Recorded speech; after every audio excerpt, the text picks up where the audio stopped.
ევროკავშირის ტერიტორიაზე ყველაზე გრძელი მდინარე დუნაი წყლის ნაკლებობას განიცდის. კრიტიკულად დაბალი ნიშნულის გამო რუმინეთის სამხრეთ-დასავლეთით მდებარე ქალაქ ბეკეთში პრობლემები შეექმნა სოფლის მეურნეობისა და სატრანსპორტო სექტორებს. ამ მარშრუტით ბულგარეთისკენ მოძრაობ მცირე ნავებსა და გემებს ალტერნატიული გზების ძიება უწევს.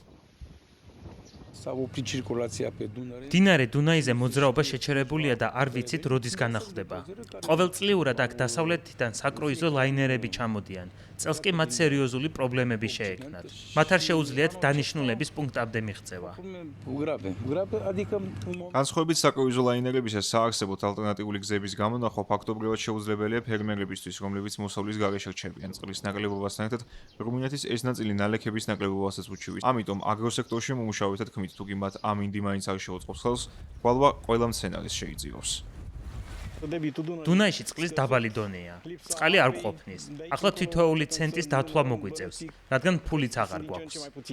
ჰიდროლოგებს დამაიმედებელი პროგნოზები არ აქვთ. მათი თქმით, მომდევნო დღეების განმავლობაში მდინარე დუნაიში წყლის დონე მხოლოდ კლებას განაგრძობს, ხოლო უახლოეს პერიოდში მოსალოდნელი ნალექების რაოდენობა ამ დანაკლისის შევსებას ვერ უზრუნველყოფს. ასეთ მდგომარეობაში კი სატუმბისადგურების მუშაობა შეუძლებელია.